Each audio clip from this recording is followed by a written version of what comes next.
Hello, everyone, and welcome to today's The View from the Pew. We're especially excited to welcome our guest, Maria Suchyna, Everybody. who will actually kick us off in our opening prayer. So, Maria, if you'd like to begin. Yeah, I'd be happy to. All right. In the name of the Father, Son, Holy Spirit, amen. Come, Holy Spirit, teach us how to pray. Lord, I just ask that you draw up our conversations so that our hearts and our minds might be lifted to you. And I'm just so thankful tonight that all of us beautiful women get to talk about you and our love for you and our journeys with you. So please just uplift our conversations and fill us with wisdom tonight, Lord. And I ask Our Lady to guide our thoughts and our words. Hail Mary, full of grace, the Lord is with thee. Blessed art thou amongst women, and blessed is the fruit of thy womb, Jesus. Holy Mary, Mother of God, pray for us sinners, now and at the hour of our death. Amen. Father, Son, Holy Spirit, amen. Amen. Thank you, Maria. Thank you. So let's just do a quick little introductions of who we are. We have some familiar faces and some returning guests. So, Gia, would you like to start us off? Sure. Hi, my name is Gia. I am a St. Benedict parishioner, and I am a current college student. If you want to go the other way, Rachel. Oh, okay.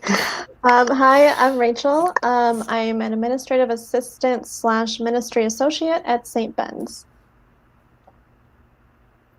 I'm Clara. I work as an assistant research analyst for Erie County Senior Services.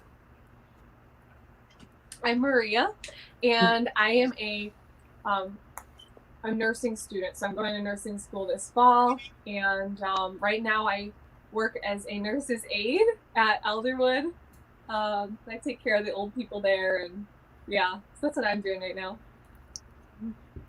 I am also Maria. I'm Maria C. I work at St. Ben's as a music director and help out with the social media and young adult stuff. Well, in this discussion, we're going to be talking about discernment. And so we'll start with just discussing our own individual journeys. And then we will simply see where the conversation takes us. So, Gia, would you like to get us started? Sure. So my most recent milestone decision was choosing where to go to college, where I wanted to spend 4 years of my life studying.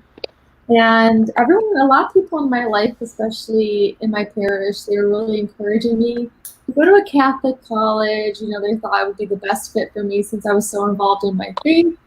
And my parents, well, they pretty much stayed out of it because they wanted me to make my own decision, and they helped along the way, but they didn't really pressure me to go one way or the other.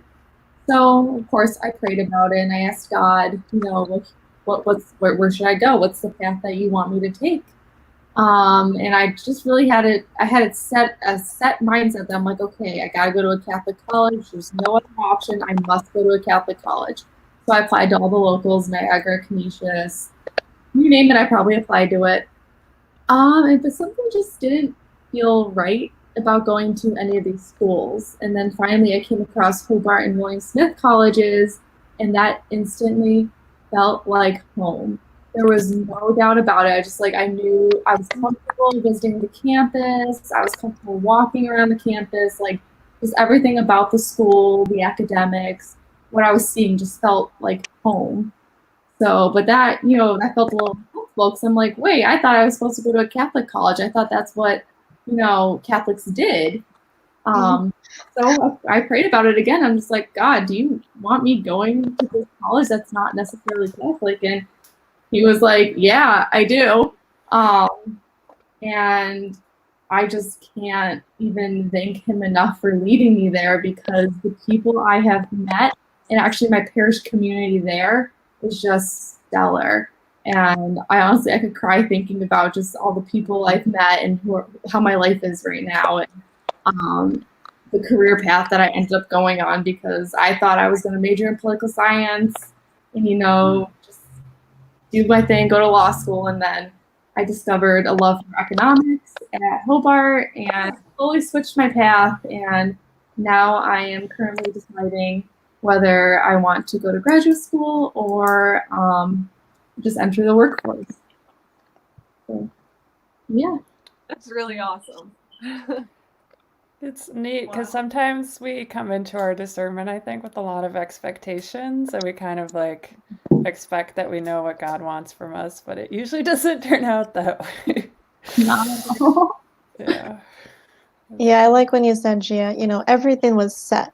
You had everything planned, and then that kind of got turned on its head. Oh yeah, it just seemed like what I was supposed to do, and God was just kind of like, you know what? I think you're better off and you'll be happier doing this thing, and he was completely correct, as always. Yep. That's awesome. It's beautiful. Mm-hmm. Well, it's really good that you trusted him too, because he sometimes knows better than we do what will make us happy. That's the big one. You can't, if your trust falters, and that's when things start to go haywire. So keeping that trust with everything, even in times of, turmoil, is completely essential. Mm-hmm. Absolutely. Thank you so much for sharing. Yeah. And then I would love to hear from our guest, Maria S. That rhymes. Yeah. So yeah. So, I really something about Gia that I gotta say that I admire is like, while you did have like the set goal, you were consistent. Sorry. Okay. Yeah, like I think what's really awesome is like Gia, you were consistent with that path, which is pretty like at least you're still at the same school, right? Yeah. Yeah. So I think for my story, my personality tends to be a little, I would say more like I tend to have issues with like spontaneity or a little bit too much like sometimes I can be a bit, what's the word? Impulsive. Okay, so I make decisions on a whim, and which can be a good thing and a bad thing. God can delight in it, and sometimes it can be like your personality can take you in all sorts of different directions. And for anyone who's watching this and tends to have that kind of a personality and struggles with like sticking with things, they'll kind of understand my dilemma with discernment. But it's great. So I have been to since high school. I've been in multiple universities. I've changed my major at least 7-8 times. I mean, crazy. And I went to Damon. I was in their PA program. I went to Franciscan University in Ohio, studied theology and psychology and whatever there for a year. And then I came back home to Buffalo, went to Buff State, went to ECC for a time to finish up some credits. I mean, it's been wild. It's been a wild ride. I did mission work for a time with the Marian Missionaries of Divine Mercy. Like, I spent some weeks with them. I love them. Oh my gosh. I went to Orlando and did some things there with the bishop, and then I was all over the place. I did stuff with the pro-life office in our area with the diocese, and then there's so many things that I could go into, so many paths that I decided to take, and so my discernment wasn't always very clear for me. I struggled with clarity, and I think a lot of people can really struggle with clarity. Also, I've just been discerning religious life. I mean, that's been a thing for me, like wondering, where am I supposed to be? And ultimately, God's taken me to a path where I was choosing last year between going to Notre Dame to be a teacher or becoming a nurse in our city of Buffalo. And Mother Teresa has a quote where she says, find your own Calcutta. And so for me, thinking of going anywhere in the country to any underprivileged student was a really exciting idea. Like, I wanted to be with the poor. That's one of my charisms, is for the poor and for the dying. I want to be with those people, particularly in our community. And so finding myself in that place where I was like, well, where am I supposed to be? And I actually ended up choosing becoming a nurse, which is where I'm going now. And I really do think it might be my clincher, the final decision, because it's kind of hard to do that. And I know I've always felt in some ways called to marriage, but then also called to religious life. So there's all these poles. So nursing is like, yeah, it's a job, it's a call, it's a vocation, like lowercase v. But then there's those big discernments that kind of go on in my life. So there's, is that man the right man, or for me? Or is this religious order, particularly for me, I have a love for the Missionaries of Charity. and for their just like the intensity of their order. I just think it's so beautiful. I have not yet discerned with them. I'm considering it and I'm open to it, but I'm also very open to marriage. I'm actually at a place that I feel like I'm at the best place right now. I think a lot of people get nervous about discernment. They're just like, oh my gosh, where am I going to be within the next year? Where am I going to go? I think the most important thing for everyone is to stay open. Like, stay open. It's so glorious what God can do with your life if you let him. But also, living in the present moment. That's Maria Homika said that to me the other day. Like, I was getting a little ahead of myself, and I remember Maria like, just stay in the present moment. And I was like, oh no, and I say that now, and it's just, that's like our constant thing, just stay in the present moment. So for somebody like me who has a lack of clarity at times and doesn't know what to do and is confused about which path to take, is this the right person to date? Is this the right education for me? The biggest thing for me has been sticking to the present moment. Loving somebody in that little moment. So that's been my vocation story, has been kind of wild. That's not even the whole thing, but it sums it up pretty well. And I'd love to hear like what some of you guys experience, because I'm sure we all have those like moments in our story where we're like, what am I doing? Even if it isn't as wild, Yeah, Definitely. Well, Maria S., I love the phrase that you used, that you're in this beautiful place of not knowing what's going to happen. And you used that word beautiful, and I think that was a very prudent choice of words, because like you said, so many people get scared that they don't know what's going to happen. We kind of live in a society that expects us to know what's going to happen every year for the rest of our lives. I'm going to do this by age 35. I'm going to do this by age 40. So everyone kind of expects us to have a plan. yeah. So it's really nice to hear that someone's very optimistic about being open to what God might want for them. And what I also might say though is like, let's savor our single years, right? Like, God has a plan even for our single life vocation that we're kind of in, right? Some of us are in, right? Actually, I think all of us. Clara, you're kind of going towards marriage soon, but living the single life is it's an important part of our lives, and it should be savored. I don't think it should be something we should be like, I have to rush to get out of this. Like, just like you said, Rachel, like it's this opportunity that God has, this particular freedom that we might not have. There's another kind of freedom in marriage. There's a different kind of freedom in religious life, and for single life, so I think you're right, Rachel. Yeah.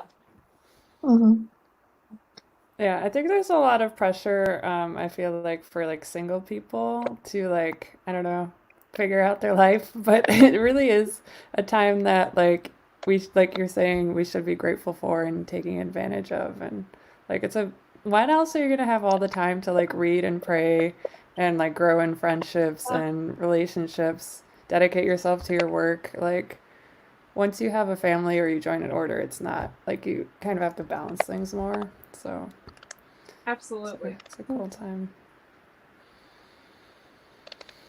Well, so speaking of not being single, Claire, would you like to speak on your journey? Sure. It's been a pretty like straightforward path actually for me. I don't know. I always felt called. Okay, just to preface this, I'm getting married in like 31 days. So pretty set on that. But yeah, I've always just felt called to marriage. Maybe like the part that I didn't have a lot of clarity with was like marrying the right person. And I don't, what's a good way to say this?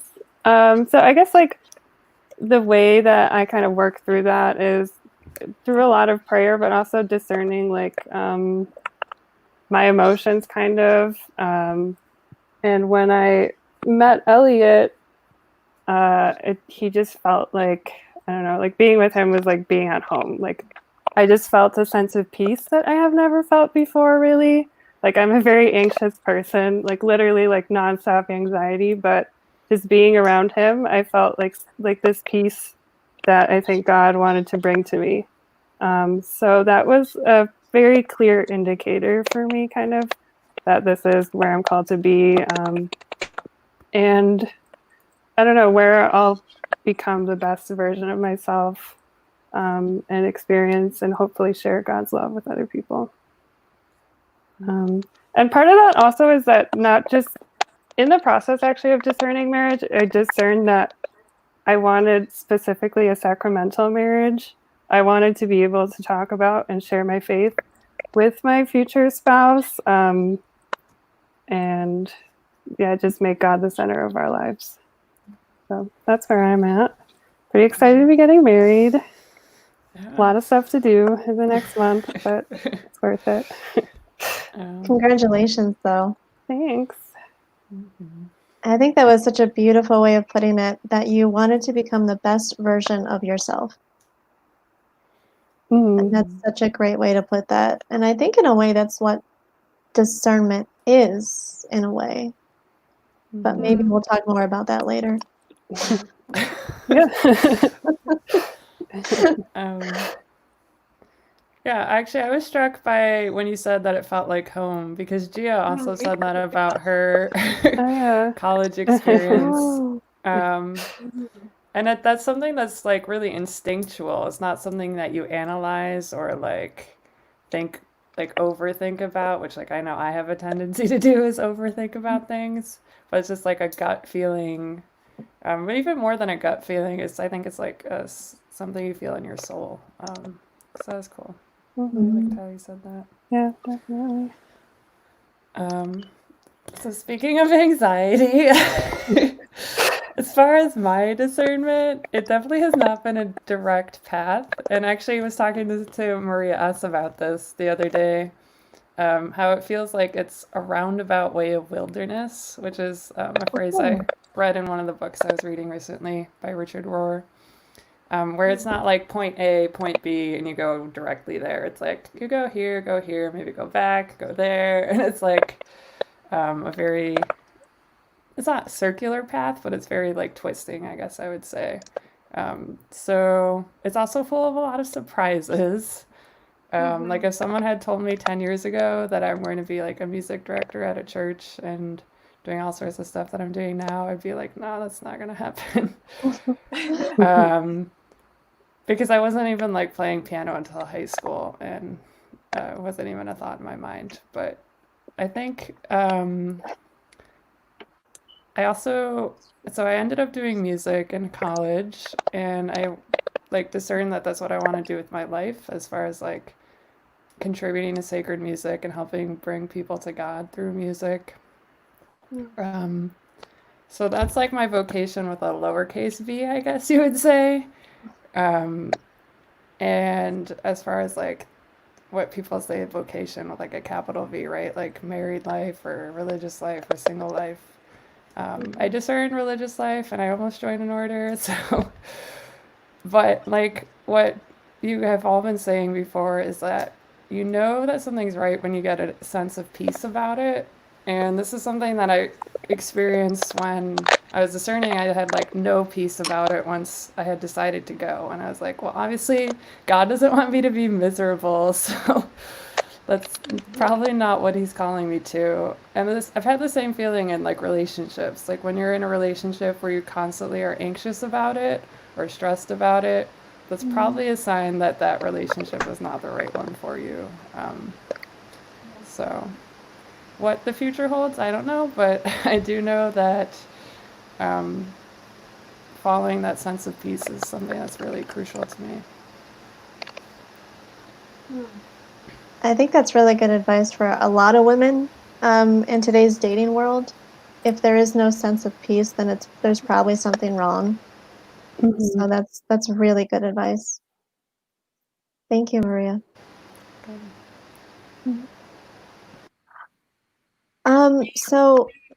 Did someone have a question? Okay. My computer's doing weird sounds. Can you tell us yours, Rachel, your story? Yeah, so I can definitely relate to having Maria described it as a roundabout way of wilderness. I can certainly relate to that because my journey as well was not and still is not linear. So I converted to Catholicism at age 24. I was in grad school.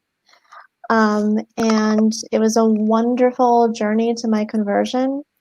And it made me feel like I was on fire for the faith. And I thought at the time that I was called to marriage to kind of create this really beautiful Catholic home. But dating was a disaster for me at the time. I didn't have much luck. And I also was frustrated because I didn't just want the husband and kids and the home at that point in my life. I wanted so much more, and I couldn't really put my finger on what I wanted. But I knew that at that time, men were a distraction. They were kind of getting in the way. So and I kept going back and forth between religious life, but every time I would say, no, that's a terrible idea. I'm like the worst possible candidate for religious life, for a whole bunch of different reasons. And when I was 28, I finally got kind of sick of that back and forth, because every time I would date someone and break up with them, I would go back to discerning religious life. And every time that happened, it would just get stronger and stronger, until when I was 28, I just couldn't resist it anymore. So I finally called my priest and said, can I meet with you? I want to talk about discerning religious life. And at that time, and I still have a very strong Franciscan leaning. St. Francis is my patron saint, so I thought for sure that I would be a Poor Clare. And so I met with my priest, who was also my confessor, and I just said to him, I explained my desire to enter religious life, and I just said, I really, really want to be a Poor Clare. And hang on.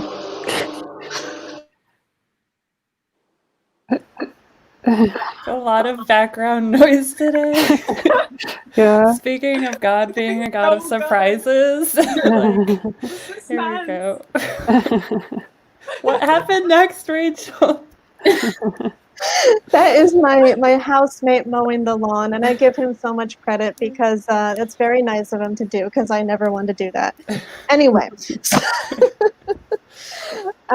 where was I? Oh yeah, I was talking to my priest, and I said, I really want to be a Poor Clare, and he listened to my story. He was very kind, and he just was silent, and then he finally said, okay, go check out the Dominicans on Doak Street. So I said, okay, sure, that makes sense. So I did. I contacted them by email. I met with them, and I continued meeting with them once a month for 4 years, until I was finally able to overcome all the obstacles that I had in order to enter. So I entered at age 32, which is actually 2 years older than their maximum age. That was interesting. Wow.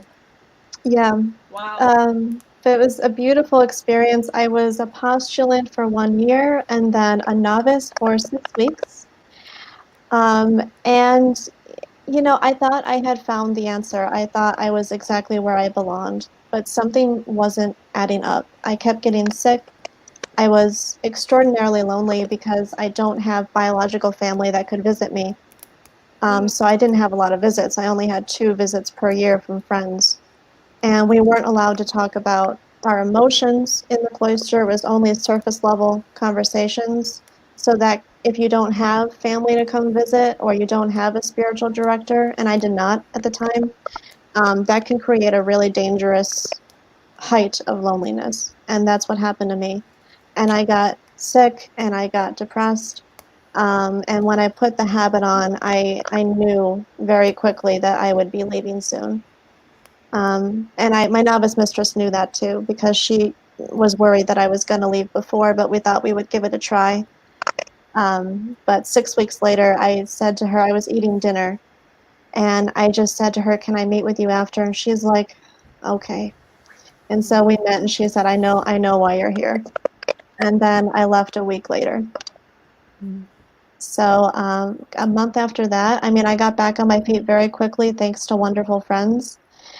After that, I found St. Ben's, and I've been here for a year, and I'm actually happier than I've ever been in my life. So now I'm Right. just kind of starting from scratch and discerning, where do I go from here? But I'm kind of in Maria S's place. Like I don't know where I'm gonna go, but I'm so happy about it. Yeah. That's great. So yeah, that's my story. So it's very cool. Wow. We should do an episode, the inside life of the convent. Yeah. You can tell us Yeah, I would more. watch that. Yeah.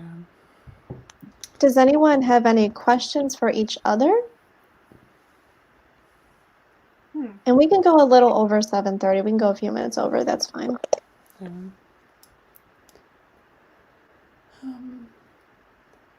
I think just in general, like maybe things that help in discernment, if everyone could just share something. Like I would know, Rachel, when you were talking about it, about your experience, and you said you didn't have a spiritual director, like that really struck me because I can't imagine going through, I mean, I can't even imagine going through life without a spiritual director, but living that kind of intense spiritual life without a spiritual director would be like, I feel very, very difficult and hard to like find your direction. Well, I should specify that that was a very unusual case. I had a director going into the cloister, but it quickly became apparent that he wasn't able to handle directing the cloistered life. He wasn't familiar with it at all. So we amicably parted ways, and I was at that time, and I'm not going to speak about the whether or not this decision was good or bad, but it was decided at the time that I should not have a director until I took vows. So that's why I did not have a director at that time. Interesting. Yeah, spiritual direction is really important. Yes, Yeah. it is. Yeah. And Yeah. I think another part is like having good friends that you can talk to about stuff like that. I was just gonna say, yeah. Go for it. Yes. Friends Yeah. are so important. Yeah. And making sure, this has been big on my heart lately, making sure that you have a consistent prayer routine, being faithful to a prayer routine, certain devotions maybe that even capture your heart or spiritual reading, especially reading the scriptures every day. Like just making sure that like your day, not that, because this has been huge for me, realizing that my day is not, prayer shouldn't be worked into my day. My day should work around my prayer. And that has been absolutely instrumental in me like figuring out, okay, like moment by moment, this is how I'm gonna love. And when I love in each moment, and my day becomes literally prayer itself, which it's not always, let me tell you. But when it does, when I'm working towards that, that's my effort, it's like, that's when I start realizing, like, okay, I'm starting to hear God's voice more and more and more. When you're faithful to those little routines, and sometimes they feel like duty, and they feel like, oh, I just gotta do it.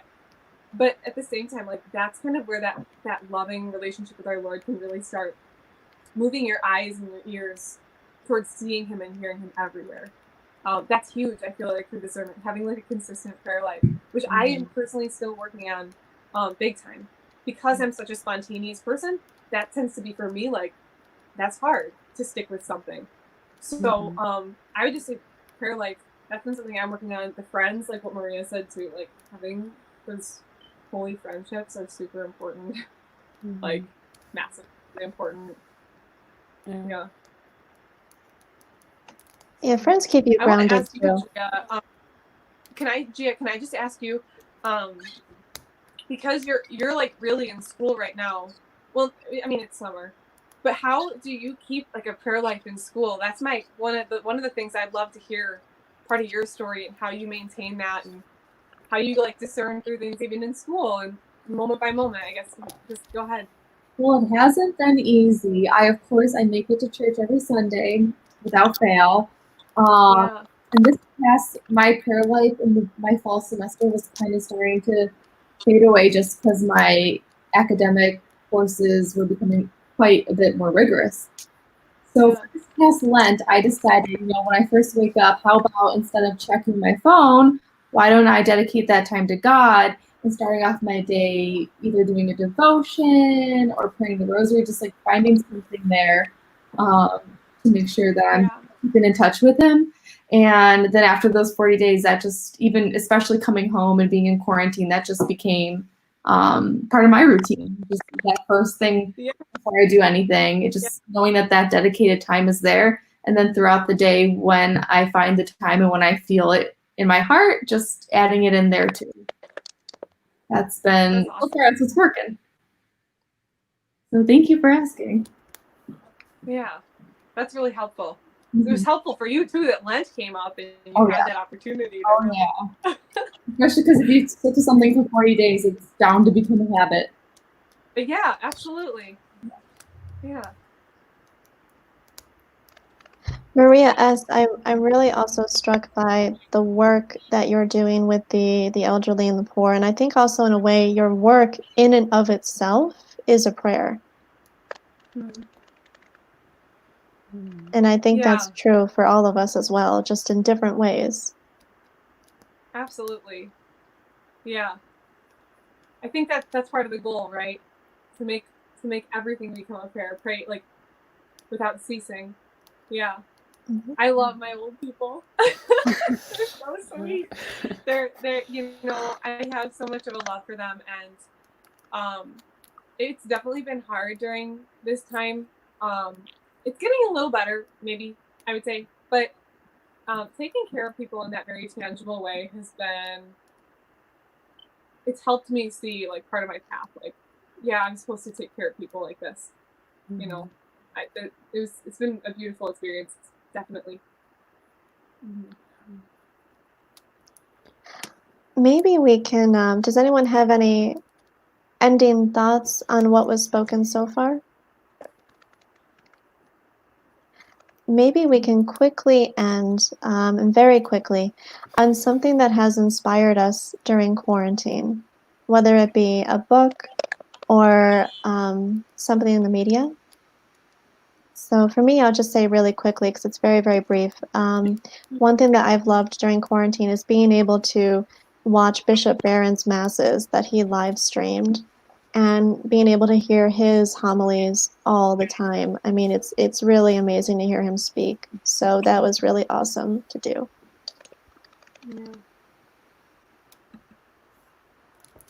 Anybody else? I'll just share briefly. I'm kind of obsessed with Henry Nouwen, who's a Catholic author. And one of the books I just rediscovered was the Genesee Diary, when he was with the Trappists in the Abbey of the Genesee. And what I really like about him is that he's very real and down to earth. Like a lot of times when you read spiritual reading, it's like high in the sky. You're like, wow, can I ever really understand this or like reach that level? I don't know. But he's like very open and honest about his struggles with community life, with prayer, with himself. Like, it's just a very like vulnerable and encouraging book in that way. And one of the other things that I've been like reading is that they send out daily meditations from different books of his, and they always somehow seem to align with what I need to hear that day.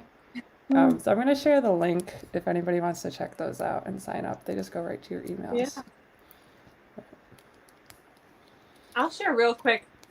This book here, He Leadeth Me. Can you see it? He Leadeth Me, by Father Walter Chisek. I know some people have read it. Maria, you've read it. This book is one of the most powerful books I'm reading on the spiritual life. I'm very moved by it. It's about a Jesuit priest who is basically taken captive and seen as a spy from the church in Russia. And so you hear about some of the places that he was in. And it's what's really amazing about this book, just real quick, is that he talks about the spiritual life in such a way that even though he's in Russia and in like he's in solitary confinement in certain moments, and you see like this extreme way, the extreme way that they've been treating him, you can still see like there are things in his spiritual life that you can say, wait a second, but I can see that happening in mine. He like goes in depth about his spiritual life and what was going on interiorly, and then you can say, wait a minute, I'm seeing that in my life too. So I would really recommend this book. Yeah, it says it's an extraordinary testament of faith. So I really just hope people can pick it up on Amazon or wherever. Yeah. I can go really quick as well. Also love Henry Nouwen, but since you already talked about him, I came across this prayer by, and I'm going to butcher his name, Pierre Teilhard de Chardin. He wrote Hearts on Fire, and this is an excerpt from it. The prayer is called Patient Trust, and it's basically the premise of it is to trust in the slow work of God, that we can't be today what we're meant to become tomorrow through God's grace. And yeah, I don't know. It's just a really powerful prayer about trusting, not knowing where you're going, and what you're becoming. So I can share that on the Facebook later too.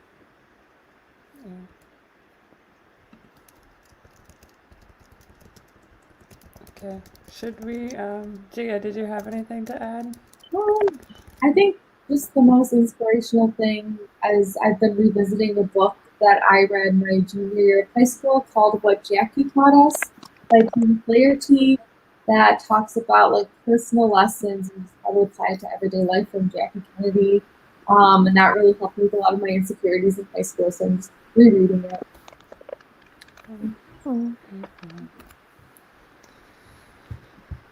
All right. Well, we are a little bit over time, but I think hopefully our viewers are fine with that. Yeah, should we end with a closing prayer? Any last minute thoughts before we do? Okay.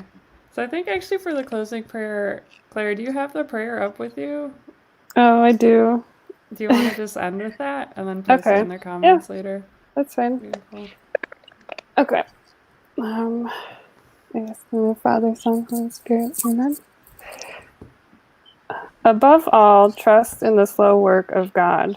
We are quite naturally impatient in everything to reach the end without delay.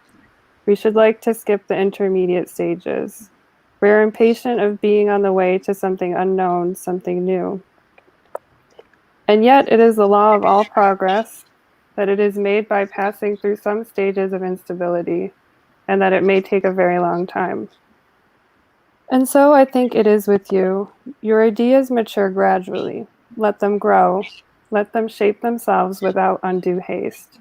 Don't try to force them on as though you could be today what time, that is to say, grace and circumstances acting on your own goodwill, will make of you tomorrow. Only God could say what this new spirit gradually forming within you will be. Give our Lord the benefit of believing that his hand is leading you, and accept the anxiety of feeling yourself in suspense and in. Amen. Amen. Father, Son, Holy Spirit. Thank you for sharing that. Thank you all for sharing your beautiful stories. Yeah, thank you. Thank you. All right. Well, Thanks for having me. everyone. Yeah, thank you, especially to Maria for joining us. And we will all see you again probably in 2 weeks. The men's roundtable is next week, which I believe Clara's fiance will be featured on. Oh, Question mark? I wasn't aware. Could be. Okay. All we've All right. talked about in like the last month has been building a shed and wedding stuff. So, but Well, yeah, now you know. tune in if he's on, or if he's not on. All right. Well, thank you all, you ladies, for joining us, and everyone for watching us, and everyone have a good night.